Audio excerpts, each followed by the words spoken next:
Hey guys, what's up? MadSeason here, back with another video for you. Something you may have seen discussed quite frequently recently in the world of MMOs is horizontal versus vertical progression. It's been going around more and more lately, especially since OSRs has started to gain some popularity here, because many believe that one of the main reasons for that is due to the way that it's set up with this horizontal progression. I've personally mentioned it a few times, but I thought it was worthy of its own video because there's quite a lot to it. So if you don't know already, horizontal versus vertical. If an MMO is a human body, you can think of these as their skeleton, essentially. From character creation to the endgame ultra challenging bosses, they represent the very foundation on which the entire game is built, and they fundamentally control how it's played on almost every single level. It's like the Star Wars versus Star Trek of the MMORPG genre, except somehow even more nerdy. What lies at the core of nearly every RPG is character progression, MMOs included. It's all about creating an avatar, starting with nothing, and through a rather intense investment of time for the MMO in particular, the player is able to extract advancement from this online virtual world.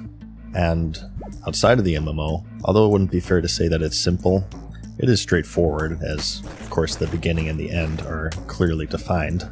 A group of heroes and adventurers set off, collect magic rocks or something, defeat enemies, bosses, they level up, they get new equipment, learn new spells, and after about 20, 30, 50 hours of doing that, they reach the end, the credits roll, and the hero's journey is complete. But in the late 90s and early 2000s, of course, here comes the MMO, which is unique because they remove one essential component of the RPG, and that's the end. So the real question becomes, what happens when the entire idea of your game is that it never ends? And even decades later, content is continuously added in order to keep the players busy and therefore subscribed. And more importantly, in this model, how do you construct its progression and how does that change compared to its single-player counterpart? So this is the great challenge that developers of the genre have been struggling with ever since its inception, and it's usually what makes or breaks it. If the developer doesn't add enough, the players run out of things to do, they get bored, and subscribe to their competitor. However, if they add too much, or if they do it without care, they run the risk of cannibalizing existing content and systems, and in some cases they even speed players even further to this finish line that they're trying so desperately to keep out of their reach, as they've now collectively destroyed and removed more content that they have added. It's in the name. Progression. To progress, you must gain something, whether that be a level or a spell or a new item, but the problem is that often when something is gained, that means that something is also lost. It's the conservation of energy within the world of MMOs. Using a new powerful spell means that the previous most powerful spell is no longer used as much, and when a shiny new sword is equipped, the previous is thrown into the bank along with all of the other pieces of equipment that are gathering dust. So this is what people mean when they say vertical progression.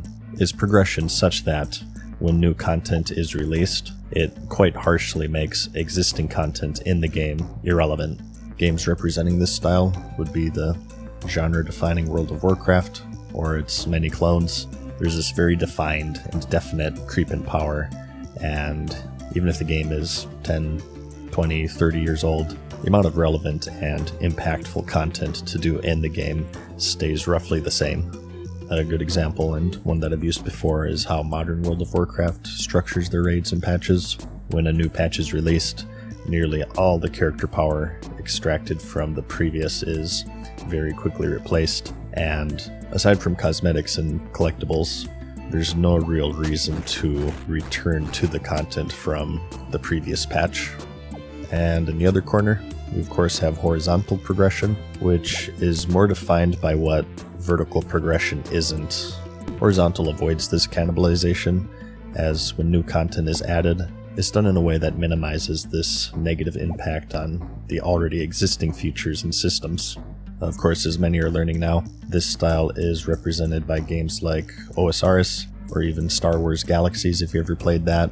The former has been running for over 10 years now, and content you did back then at its release is still very much relevant today, and you can pick up where you left off at a much greater capacity compared to a game made in the vertical style of progression. These two systems are commonly associated with two different subgenres of the MMO, specifically theme park versus sandbox. Theme park, if you don't know, being this very curated and linear form of progression. A good example of this is when World of Warcraft first released, it had over 40 zones, and while technically players could go into any of them immediately, they wouldn't have a very good time because they would be constantly killed by high-level creatures. The quests in the zones would be too high level for them to accept, and even if they could, they wouldn't be able to use the gear that they got from them. So it's a much more controlled and restrictive experience, as the developers have this very specific vision in mind that they want you to experience. Sandbox, on the other hand, is defined more by freedom, or as someone may say, the lack of direction. Players are just kind of thrown into this online world, and maybe they're given a very basic tutorial, and from then on are thrown to the wolves essentially, and the responsibility lies on them to figure out what they want to do, how to do it, what order to do it in, and so on. And over the years, as it's turned out, it's quite common to find vertical style of progression in this theme park style, and horizontal in sandbox, as these two very different subgenres are just more receptive to this style of developing their game. Although I wouldn't say this is absolutely the case for every single MMO ever made, but generally it is the case. And there are advantages and disadvantages of both designs. Going over both of them and starting with vertical, the advantages would be that it's a good match for players who appreciate more in the moment rather than the long term, as every patch or update is essentially its own experience and fresh start, and as people have learned over the years, fresh starts are very appealing in the genre. That's why MMO launches are so popular, and then there's this huge drop-off, is that people really look forward to this fresh and even playing field that everyone starts off at square one.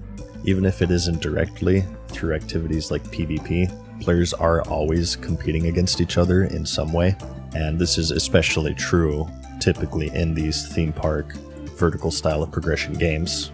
It's a very reward-oriented structure of who has the best gear, who does the most DPS, who has more mounts, who has the coolest mount, who has more achievements. In these types of MMOs, the progression of a player is measured by the progression of other players. It's all relative, and this is even more true if the game has features and systems in place that quickly identify and filter others based off of their progression. Oftentimes this will be boiled down into some number that can be easily identified. In World of Warcraft terms, having the best in slot in patch 10.1 is very impressive in patch 10.1, but not as much in 10.3 because it's, of course, no longer the best in slot. It's old news. So there's a lot of competitiveness and pressure in this style, and it appeals more to those who are more naturally competitive, as this pressure to obtain this new powerful gear is brought on more so by other people obtaining it. If you don't do the new content, your character will quickly become less and less relevant, and if you fall far behind enough, you may even be excluded out of activities because you simply don't bring as much benefit as someone who has been more active with the latest updates. While these constant fresh starts are exciting for some, they can be annoying to others because taking even just a 1-month break can sometimes feel like you're starting back from square one if you do come back. With the genre being so defined by character progression, some people look at this power creep as more destructive than it is exciting, and if it's done in a very heavy-handed and not so delicate way, the player can get the impression that they're spinning their wheels, and while there certainly are those who are more in the moment and their satisfaction comes from the moment and the experience, there are also those that are initially drawn by this world of character development in this very time-consuming genre who are disappointed to find that their time spent doesn't really retain much value, and they dislike this constant pressure to keep playing under the threat of falling behind. Instead of feeling like they're rewarded for playing, they more feel like they're punished for not playing. And they want it such that when they put their time into the game, even years later, they want that investment to retain a large chunk of its value. So, of course, an example of this would be old school RuneScape, which, for example, they had a new skill called sailing. That doesn't make the mining skill less valuable, as they exist in these two different worlds. This is a style of progression that is far less influenced by this social pressure of falling behind if you don't engage in the new content immediately. It's definitely a much more personal experience where you have the freedom to pace yourself and you have much more control over your personal journey in the game world. Although while we're at it here, just to clear up a common misconception, even in a very horizontal style of game, there'll always be at least some form of loss.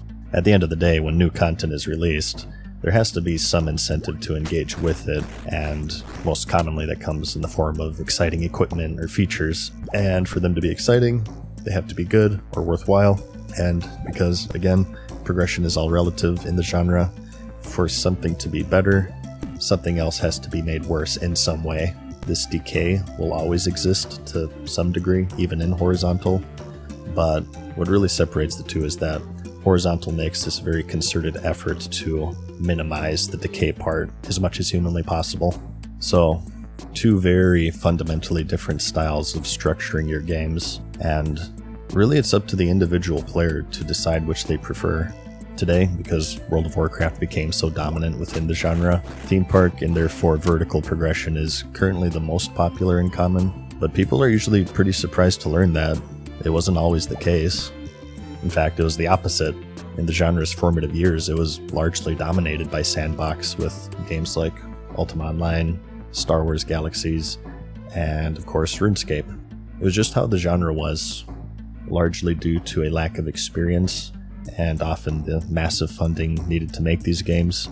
It was just the cheapest and easiest way to make them. At the time, it was unfathomable to have this fully curated campaign from level 1 to 60 with handcrafted zones, quests, instance dungeons and raids, attunement chains, and much more. The genre at this point was not only expensive, it was also unproven, and it was only after when Varant with EverQuest and then later Blizzard with World of Warcraft showed just what was possible is when everyone tried to emulate it, and most every MMO after WoW chased this linearity and this vertical style of progression. Even existing sandbox games changed their entire identity based around it. A good example here is Star Wars Galaxies with its combat upgrade and new game enhancement, and from what I understand, even RuneScape went down the very similar path. Unfortunately for these developers, they didn't realize that the last few holdouts that were playing their MMOs were the people who preferred sandbox and horizontal progression, so when they changed them to be more like World of Warcraft, it led to their very slow decline, until today, where it seems as if people are sort of realizing that OSRS in particular is sort of this haven for those who prefer the sandbox and its associated horizontal-based progression. At the end of the day, it's all preference. Some people prefer vertical, some horizontal. I think these days we're starting to see this newfound appreciation for the latter, but at the same time, I think there will always be a demand for both. Personally, for me, at the moment, I'm quite enjoying sandbox and horizontal. Anyone who's familiar with the channel knows that I can't shut up about Star Wars Galaxies. That was the first game in the genre that I really fell in love with, and with sandbox fading away after the release of World of Warcraft, it's an itch that hadn't been scratched in a very long time. I guess if you ask me personally, the problem with vertical is that, going back to this pressure of keep playing or else you'll fall behind, is that it's just so much. I feel like developers have realized this, and they've sort of resorted to this constant stream of daily and weekly activities to keep players actively engaged. And it's to the point that old content is replaced so lightning fast that even quitting for a month makes you feel like you're starting from scratch all over again. Every MMO has this treadmill system where players are put on it, and to keep them on it, this carrot is constantly dangled in front of their faces. And I think back before we understood the genre, it was far easier to disguise this, but over time, as players have collectively gained experience, it's much harder to hide it. So much so that sometimes it doesn't even feel like there's an effort to hide it, as developers sort of see it as this fruitless venture. And I think that's the point where the magic really fades. That's something you hear quite often these days. Many people say that it feels like MMOs have lost their magic. And in my opinion, I think that's because they're sort of overtly crafted to treat you like a hamster on the wheel, and it's just sort of this accepted thing. It's the elephant in the room. A question you may have seen quite often with these types of MMOs is that, is it too late to start? And your first thought might be, well, constantly having these pseudo restarts must be a good thing then. Look at how many people are waiting for a good moment to jump in.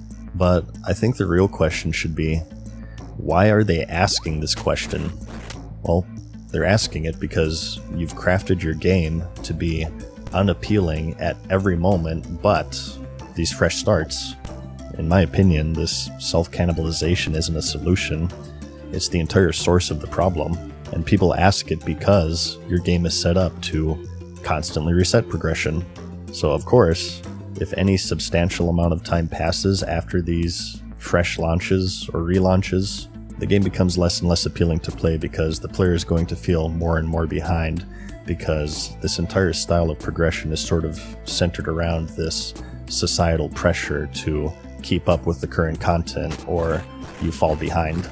This may be anecdotal, but I feel like you don't really see this question that much with the more horizontal style of games, and I think a reason for that is that you don't have this social pressure that's so common with vertical.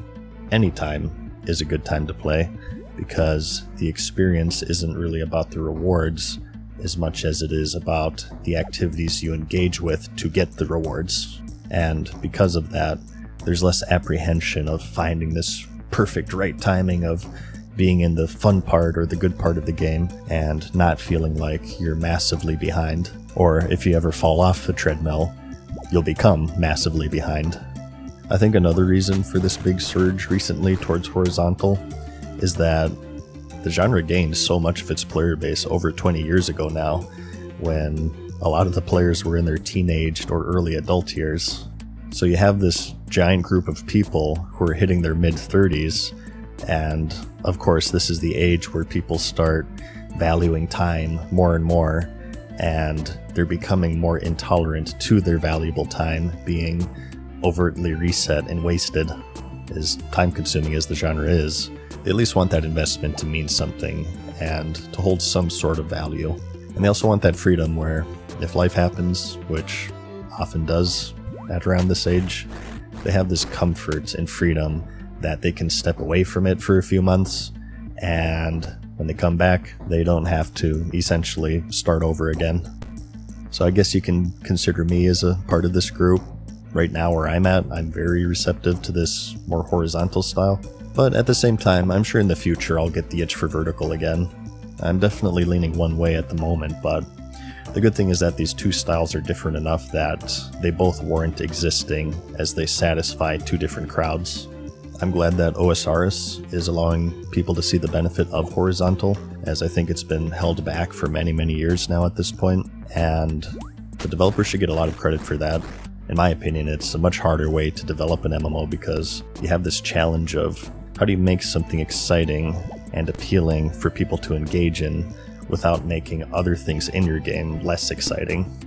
That's not such an easy thing to accomplish in such a complex genre, but as proven with this recent surge, they've been doing that. I think that's great for the genre as a whole.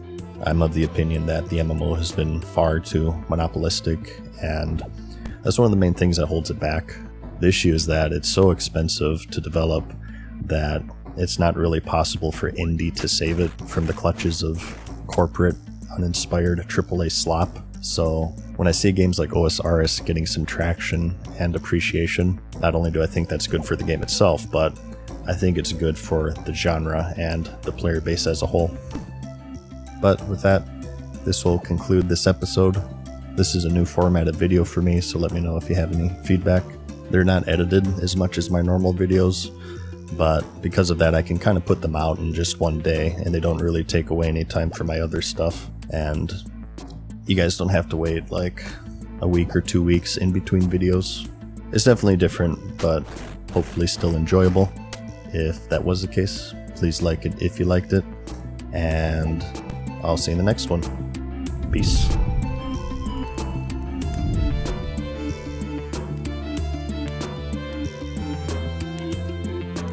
Farewell for now, mortals. We hope you enjoyed today's video. See you again soon.